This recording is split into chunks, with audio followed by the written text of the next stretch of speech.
संबंध है और आत्मा से परमात्मा की संबंध है। लेकिन सबसे परम शक्तिशाली क्या है?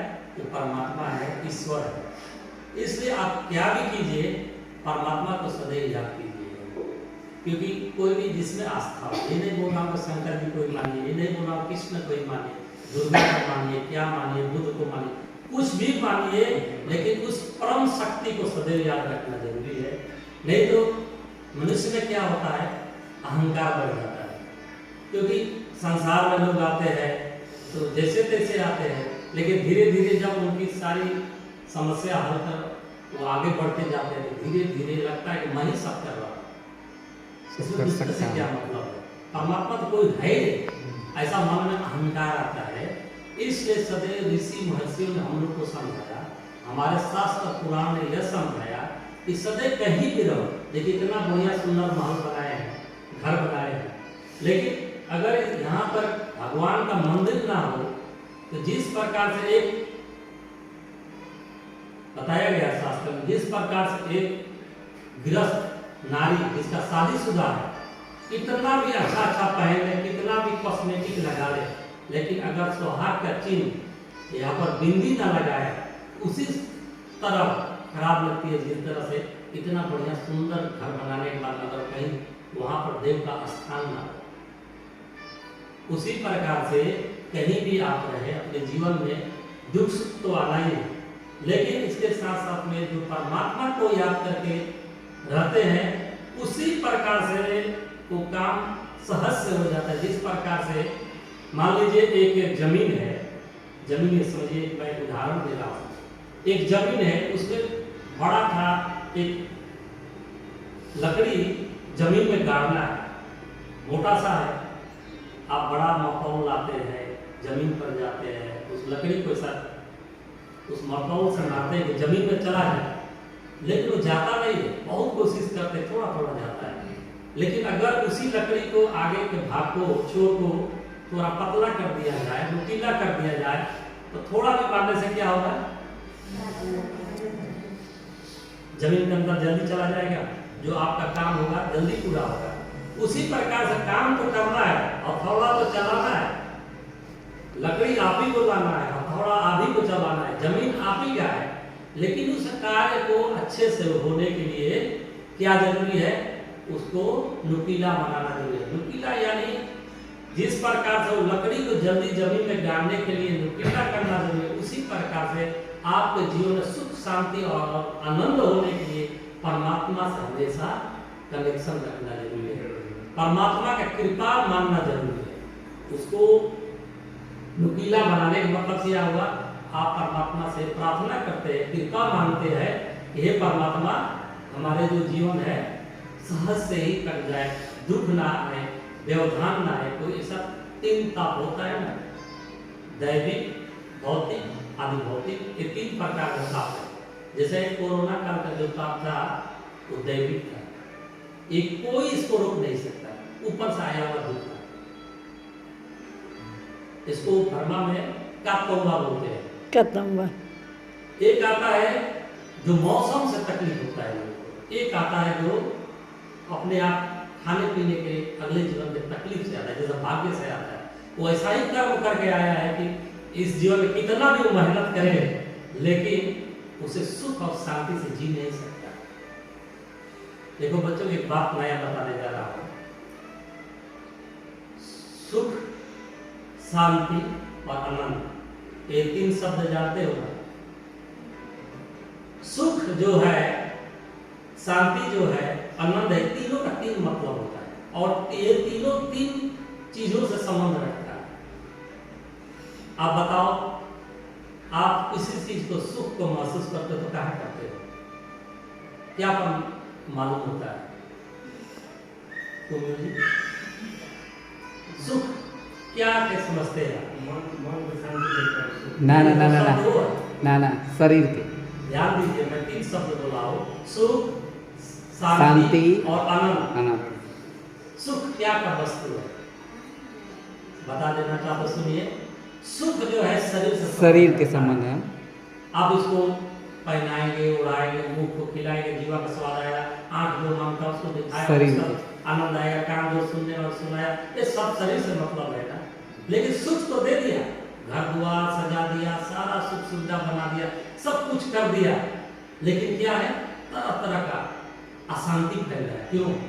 ये कोई चोरी न कर ले जाए, कहीं आग न लग जाए, कोई सरकार न इसको जब्त कर ले, या कोई ऐसा घटना न घट जाए, कितना भगोड़ा इतना सब किया चल गया, नाश ना हो जाए। इसके लिए क्या होता है, आपको अशांति रहता है। तो ये जो है शरीर से मतलब रखता है, लेकिन मन का शांति अलग चीज है। मन का शांति कब मिलेगा? जब इससे एक स्तर ऊपर जाओगे, जब ये विश्वास हो जाएगा कि नहीं, ये सारा साधनों में सिर्फ सुख है, मन का शांति नहीं है, शांति के देने वाला वो परमात्मा है। जब परमात्मा से मन को एकदम शांत भाव करके उसके आगे बैठोगे, जब प्रार्थना शांति करोगे, पाठ करोगे, नाम को याद करेंगे आप, तब वो शांति मन को मिलता है। तो मन क्या का वस्तु है? मन का वस्तु क्या है? शांति। शांति है। सुख क्या है? शरीर का वस्तु है। और आनंद किसका वस्तु है? आत्मा का। बताइए।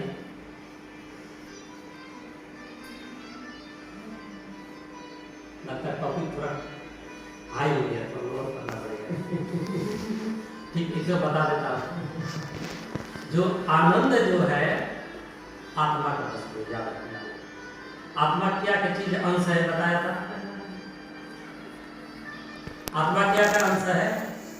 क्या का टुकड़ा है? परमात्मा का। परमात्मा का, ठीक है ना? परमात्मा का, तो वो आनंद कहाँ मिलेगा? आत्मा नहीं मिलता है। इन वस्तुओं में आनंद कभी नहीं मिलेगा, याद रखना।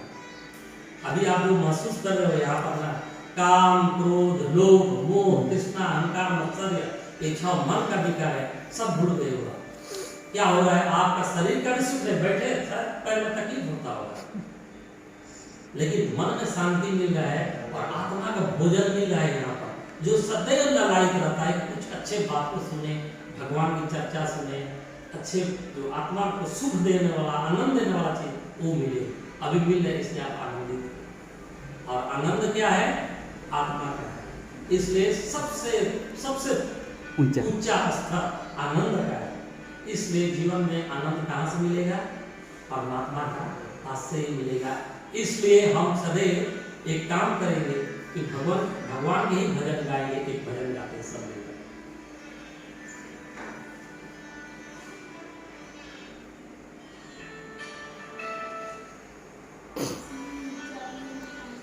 कल फोन आता है। इतना फोन आ रहा, क्या हो? सीताराम सीताराम सीताराम कहिए, जाहि विधि राखे राम, ताहि विधि रहिए। बोलिए सब। सीताराम सीताराम सीताराम कहिए, जाहि विधि राखे राम, ताहि विधि रहिए। इसका मतलब क्या हुआ? भावार्थ समझाता जाऊंगा। मतलब भगवान का नाम सदैव लीजिए, और परमात्मा आपको जिस रूप में, जिस भाव में रखते हैं, वही उसी भाव से में रहे। आप रहिए। ये समझिए कि आपका विधि में यही लिखा, तभी शांति मिल सकता है। दूसरा, मुख में हो राम नाम, राम सेवा हाथ में। मुख में क्या होना चाहिए? राम। मुख में हो राम नाम, राम सेवा हाथ में। तू अकेला नहीं प्यारे, राम तेरे साथ में। विधि का विधान जान, हानि लाभ सहिए। सीताराम सीताराम सीताराम कहिए, किया अभिमान तो फिर मान नहीं पाएगा। क्या कहते हैं? किया अभिमान। यानी जब आप में घमंड आएगा, माना सही, जब आ जाएगा तो फिर इस संसार में आपका मान नहीं रहेगा, मान घट जाएगा। लोग अहंकारी ये समझते हैं कि मैं सबसे ऊंचा पहुंच गया, लेकिन जब वो नीचे की तरफ देखते तो लगता है सबसे नीचे पहुंच गया।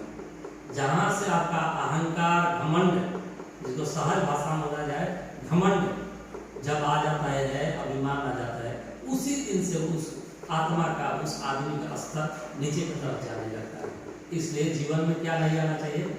घमंड नहीं है, घमंड बहुत प्रकार से आता है। धन का घमंड आता है, रूप का रूप का पढ़ा घमंड लिखा का आता है, घमंड आता है, ताकत का घमंड आता है, पढ़ा मैं लिखा। इनसे सबसे संबंध में कुछ भी करके दिखा सकता हूँ, मैं ये सका को पाई नहीं हूँ, उसको पाई नहीं हूँ, ऐसा करके भी घमंड होता है। ठीक है ना? धन इतना है, धन का घमंड है। मेरे बहुत लंबा परिवार है, इसका भी घमंड होता है। ये सब घमंड है। कितने लोग ये भी घमंड, मेरी पत्नी सबसे सुंदर है, इसका भी घमंड होता है। ये सारा घमंड है। कितने लोग कहते हैं ये भी अविद्या है कि वह पढ़ाई का भी घमंड करते हैं। करते नहीं बेटी? मैं इतना पढ़ी हूँ, इतना लिखी हूँ, मैं बहुत ये हूँ, ये भी एक घमंड है। तो इस प्रकार से पढ़ाई लिखाई का भी घमंड हो जाता है। यहाँ तक बताया गया, मत जलाइए, मत जलाइए, मत जलाइए, मत बताइए। सर के लग रहे थे। तो अंतिम में घमंड यहाँ तक भी आता है। कितने भक्त ऐसे भी, आप जानते हैं, ऐसे भी हो जाता है कि मैं बहुत ज्यादा भक्त हूँ, बहुत ज्यादा पूजा पाठ करने वाला हूँ, मेरे जैसा दुनिया में भगत कोई नहीं, लंबा टीका लगाता हूँ, अच्छा माला करता हूँ, मैं बहुत भगत। इसका भी घमंड होता है। लेकिन क्या कह रहे हैं यहाँ पर? किया अभिमान तो फिर मान नहीं पाएगा, मत मार बेटा, वो अभी आई रे, होगा प्यारे वही वो अभी आई। जो श्री राम जी को भाएगा। क्या करे? होगा प्यारे वही जो श्री राम जी को भाएगा, फल अस त्याग प्यारे शुभ शाम करिए, सीताराम सीताराम, सभी बोले सीताराम करिए, जाहि विधि राखे राम, ताहि विधि रहिए, सीताराम सीताराम, सीताराम करिए। फिर अंतिम में क्या कहते? जिंदगी की डोर सौंप हाथ दीननाथ के, जिंदगी का डोर सौंप हाथ दीननाथ की, महलों में रखे चाहे झोपड़ी में बास रे। क्या करे?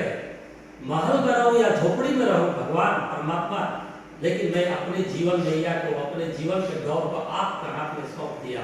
ये भाव भक्त का होता है। जो संसार में भक्त होते हैं, भगवान का दास होते हैं, यही भाव होता है।